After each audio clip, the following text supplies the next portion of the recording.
हाय दोस्तों, कैसे हैं आप सभी का मेरे यूट्यूब चैनल प्रेम फ्री एजुकेशन पर स्वागत है।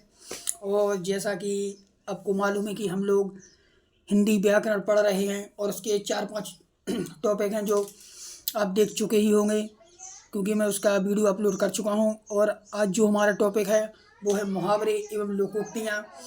तो मुहावरे और जो लोकोक्तियाँ होती हैं वह ऐसी होती हैं जिसे हमारे पूर्वज या बड़े बुजुर्ग लोग हैं वो उसे पहली भली भांति जानते हैं। जैसे वो बोलने लगते हैं कि अरे नाच ना आवे आंगन टेढ़ा, सीधी उंगली से घी नहीं निकलता, 9 2 11 हो गया।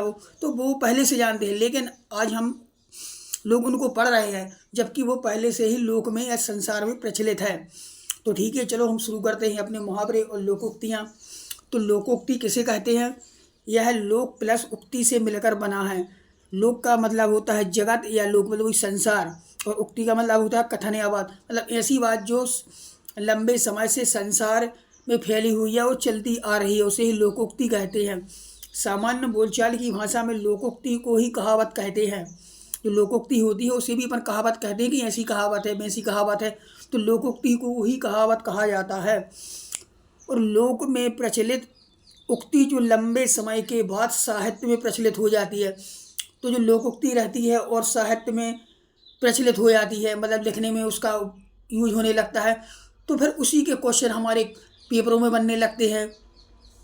और ये लोकोक्ति मुहावरे वाला टॉपिक है, तो ऐसा एमपी गवर्नमेंट का कोई भी एग्जाम नहीं है जिसमें हिंदी आती है और मुहावरे और लोकोक्तियाँ ना आए। तो आप इस टॉपिक को हल्के में मत लेना और अच्छी तरह ध्यान से देखना। और जो मैं यहाँ पढ़ा रहा हूँ यह आपको कहीं नहीं मिलेगा, क्योंकि मैंने ये क्वेश्चन कई बुकों से और कई एग्जामों से निकाले हुए हैं और खुद के नोट्स बनाए हैं। मैंने अपने खुद हाथ के द्वारा बनाए हुए नोट्स हैं, मैंने खुद के लिए बनाए थे वर्ग 1 के लिए। तो आप इनको हल्के में मत लेना। तो लोकोक्ति में रहता है जो जीवन का अनुभव, आचार विचार, नीति एवं जीवन शैली से संबंधित अनुभव होते हैं। तो वही है जो मैं पढ़ा चुका हूँ आपको। लोकोक्ति का प्रयोग सामान्यतः बोलचाल को स्पष्ट करने के लिए किया जाता है, मतलब बड़ी बात को छोटे रूप में कह देना, तो उसीलिए इसका उपयोग किया जाता है कि बोलचाल को स्पष्ट हो जाए। बोले कि तुम आड़े वक्त में काम नहीं आते, मतलब वही है। और लोकोक्ति किसी घटना या प्रसंग पर आधारित होती है। लोकोक्ति होती है किसी घटना या प्रसंग पर आधारित होती है। जैसे किसी के अंधे के हाथ बटेर लग जाना, मतलब अयोग्य को कोई अच्छी मूल्यवान चीज़ मिल जाना, तो वही कहते हैं अपन। या बोलते हैं अंगूर के हाथ अंगूर लग जाना, तो कोई घटना या प्रसंग पर आधारित होती है। और लोकोक्ति जो रहती है व्यंजना शब्द शक्ति से अर्थ ग्रहण करती है। ध्यान रखना, अगर आपके एग्जाम में आ जाए कि लोकोक्ति किस शब्द शक्ति से अर्थ ग्रहण करती है, तो ध्यान रखना व्यंजना शब्द शक्ति से अर्थ ग्रहण करती है। इसलिए लोकोक्ति को व्यंजना प्रधान कहते हैं। लोकोक्ति व्यंजना शब्द शक्ति से अर्थ ग्रहण करती है, इसलिए लोकोक्ति को व्यंजना प्रधान कहते हैं। ध्यान रखना, लोकोक्ति का अर्थ गागर में सागर भरना भी है। तो ध्यान रखना कि लोकोक्ति का जो अर्थ होता है वो गागर में सागर, मतलब छोटे से रूप में कोई बड़ी बात कह देना, तो उसी को अपन गागर में सागर भरना कहते हैं। और क्या है इसका लोकोक्ति का प्रयोग?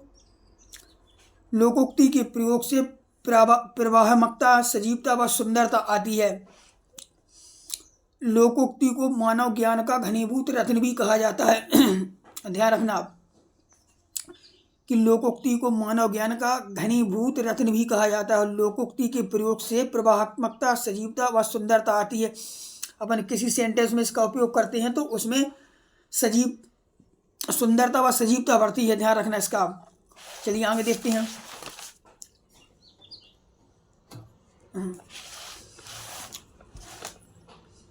आगे अपन मुहावरे की परिभाषा देखते हैं और उसको समझते हैं कि मुहावरा क्या होता है। तो जो मुहावरा होता है, मुहावरा शब्द अरबी भाषा का शब्द है। ध्यान रखना कि मुहावरा शब्द है वो किस भाषा का शब्द है, तो वो अरबी भाषा का शब्द है, जिसका अर्थ विलक्षण अर्थ प्रदान करना है, और जिसका अर्थ होता है किसी विलक्षण अर्थ को प्रदान करना। मुहावरे को संस्कृत भाषा में वाग्धारा कहा जाता है। अब आ जाए कि मुहावरे को संस्कृत में क्या कहते हैं, 3-4 ऑप्शन दे दिए, तो आपको ध्यान रखना है कि संस्कृत में वाग्धारा कहा जाता है। हिंदी और उर्दू भाषा में मुहावरा शब्द को रोजमर्रा कहा जाता है। हिंदी और उर्दू भाषा में, ध्यान रखना अलग अलग भाषा की बात कर रहे हैं, यहाँ संस्कृत की बात की, हाँ हिंदी और उर्दू। भाषा में मुहावरा शब्द को रोजमर्रा कहा जाता है। ध्यान रखना, जब कोई वाक्यांश सामान्य अर्थ से भिन्न अर्थ का बोध कराते हैं, जब कोई वाक्यांश सामान्य अर्थ से भिन्न अर्थ का बोध कराते हैं। और ध्यान रखना कि जो अपना मुहावरा होता है वो वाक्यांश होता है, और जो अपने लोकोक्ति पढ़ी वो पूरा एक वाक्य होता है। ये भी ध्यान रखना, मुहावरा एक वाक्यांश होता है। देखो आ गया, मुहावरा एक वाक्यांश होता है जिसे अधूरा वाक्य भी कहते हैं। ध्यान रखना कि मुहावरा एक वाक्यांश होता है जिसे अधूरा वाक्य भी कहते हैं। मुहावरा शब्द जो अरबी भाषा के मुहावर से बना है। यहाँ पे आया था कि मुहावर अरबी भाषा का शब्द है जिसका अर्थ विलक्षण है, तो मुहावर है जो अरबी भाषा की मुहावर से बना है। ध्यान रखना, और मुहावरे का प्रयोग स्वतंत्र रूप से नहीं किया जाता। तो लोकोक्ति का उपयोग अपन स्वतंत्र रूप से कर सकते थे, लेकिन जो अपने मुहावरे का अर्थ है इसका स्वतंत्र रूप से नहीं किया जा सकता, बल्कि इसका प्रयोग वाक्य के साथ किया जाता है। क्योंकि मुहावरा एक वाक्य का खंड होता है, एक वाक्यांश होता है छोटा सा। तो जब तक अपन कोई सेंटेंस नहीं बोलेंगे तब तक हम सीधा सीधा बस नहीं बोल सकते। हम नहीं बोल सकते कि भैया तुम 9, हम बोले 9 2 11 होगा, तो इसका क्या मतलब, हम बोलेंगे मोहन मुझे देखकर 9 2 11 हो गया। तो अपन ने पूरा सेंटेंस बोला तब बीच में उसका उपयोग किया है, अलग से अपन नहीं बोल सकते, अलग से उसका कोई मतलब नहीं निकलेगा। तो जैसे अपन बोलेंगे टेढ़ी उंगली से घी नहीं निकलता, तो मतलब क्या है इसका, तो अपन बोलेंगे कि भैया मेरे पैसे दे दो, नहीं तो फिर मैं जानता हूँ कि टेढ़ी उंगली से घी कैसे निकालना है। तो इसके लिए अपन को पूरा सेंटेंस बोलना पड़ा है, इसको ध्यान रखना। मुहावरे की पहचान यह है कि यह शरीर के अंगों पर आधारित होता है। ध्यान रखना, बहुत ही इंपॉर्टेंट है कि मुहावरे की जो पहचान है वह सामान्यतः शरीर के अंगों पर आधारित होता है, जैसे नाक, कान, आँख, ओंठ, जीभ, अक्ल, उंगली, हथेली, एड़ी, चोटी। उसमें ज़्यादातर इन्हीं का उपयोग किया जाता है। किसका, नाक का, कान का, आँख, ओंठ, जीभ, अक्ल, उंगली, हथेली, एड़ी, चोटी, इन शब्दों का उपयोग किया जाता है मुहावरे बनने में। देखते हैं और आगे बढ़ चलते हैं। मुहावरे में हमेशा अंत में ज़्यादातर ना प्रत्यय लगा होता है। ध्यान रखना, मुहावरे में जो अंत में उसका वो खत्म होता है वाक्यांश, तो उसमें ना प्रत्यय जरूर होता है। इसी के आधार पर लोकोक्ति व मुहावरे में अंतर किया जाता है। और मुहावरे में किसी पर्यायवाची या अनेकार्थी शब्द का उपयोग नहीं किया जा सकता है, प्रयोग नहीं होता है। तो मुहावरे लोकोक्ति है उसमें किसी ऐसे पर्यायवाची शब्द का उपयोग नहीं हो जिससे आदमी समझ ही नहीं कि इसका मतलब क्या होता है। अब पंकज कर लिया अपन ने, अब पंकज पता है कि कमल का, हम अगर उसमें मतलब नहीं होगा उसका, तो उसमें सीधे सीधे शब्दों का प्रयोग किया जाए जिससे आदमी समझ सके कि ये कौन से शब्द की बात कर रहा है। ठीक है, अब अपन यहाँ पढ़ते हैं कि मुहावरे और लोकोक्तियाँ में अंतर क्या होता है। तो मुहावरा है जो एक वाक्यांश होता है, जबकि लोकोक्ति एक कहावत होती है और पूर्ण वाक्य होती है। मैंने पहले बताया कि मुहावरा छोटा सा एक वाक्यांश होता है, वाक्य का अंश, मतलब अधूरा वाक्य होता है, जबकि लोकोक्ति एक पूरा वाक्य होता है। मुहावरा स्वतंत्र नहीं होता, मतलब वही मुहावरा स्वतंत्र नहीं होगा, उसमें किसी न किसी अपन को वाक्य का उपयोग करना पड़ेगा, उसके बीच में उसको रखा जाएगा। जबकि लोकोक्ति स्वतंत्र होती हैं, उसमें उसका स्वतंत्र रूप से उसका उपयोग कर सकते हैं। और मुहावरा है जो, मुहावरा में लक्षणा शब्द शक्ति का प्रयोग होता है। मुहावरा में लक्षणा शब्द शक्ति का, और अपन ने भी पढ़ा था कि लोकोक्ति में व्यंजना शब्द शक्ति का उपयोग होता है। इसको ध्यान रखना कि मुहावरा में लक्षणा शब्द शक्ति और लोकोक्ति में व्यंजना शब्द शक्ति का प्रयोग होता है। मुहावरा चमत्कार प्रदान करने के लिए होता है। जो मुहावरा होता है चमत्कार प्रदान करने के लिए होता है, जबकि लोकोक्ति अर्थ प्रदान करने के लिए की जाती है। मुहावरे की रचना गद्यात्मक होती है, जबकि लोकोक्ति की रचना गद्यात्मक एवं पद्यात्मक दोनों रूपों में होती है। तो ध्यान रखना कि जो मुहावरे का अर्थ रहेगा, मुहावरे की रचना है वो गद्यात्मक होती है, और जबकि लोकोक्ति की रचना है वो गद्यात्मक एवं पद्यात्मक दोनों रूपों में की जाती है। और आगे देखते हैं। अब यहाँ देखते हैं कि मुहावरे और लोकोक्ति में समानता क्या है। अपन ने अंतर पढ़ लिया, अलग अलग पर्यावरण में समानता देखी, इन दोनों में समानता क्या है। तो दोनों का प्रयोग किसी अन्य या भिन्न अर्थ में नहीं किया जाता है। दोनों का प्रयोग किसी अन्य या भिन्न अर्थ में नहीं किया जाता है। दोनों की भाषा शैली सरल और सरस और प्रभावपूर्ण होती है। दोनों की भाषा शैली सरस और प्रभावपूर्ण होती है। दोनों में प्रयुक्त शब्दों के स्थान पर अन्य पर्यायवाची शब्दों का उपयोग नहीं किया जा सकता। ये भी अपन पहले आगे पढ़ चुके हैं। तो इतनी बात आपको समझ में आई होगी।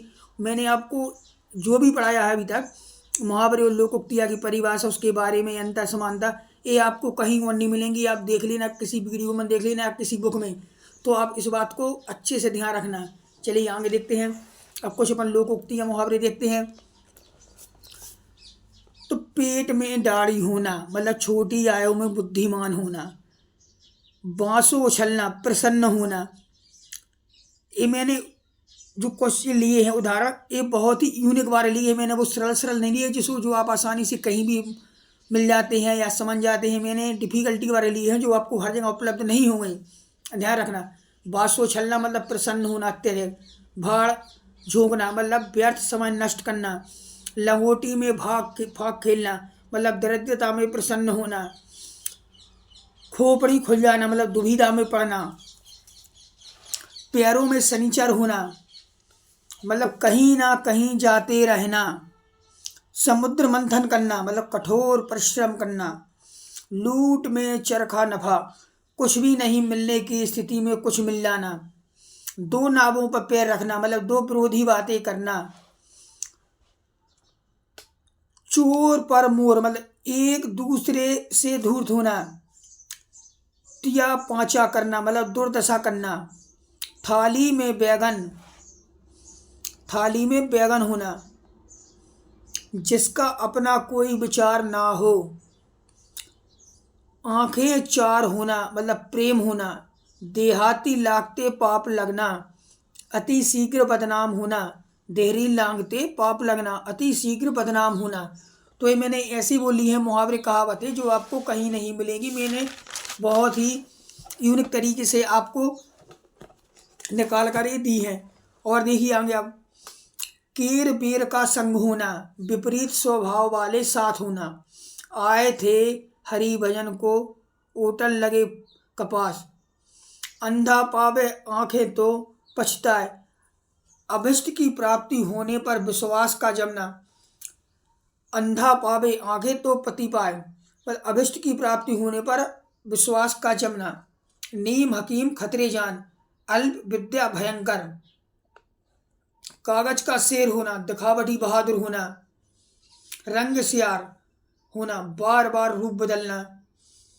दो चार होना, सामना हो, दो चार होना, सामना होना। आंखें चुराना, अनदेखा करना, आंखें दिखाना, क्रोध से देखना।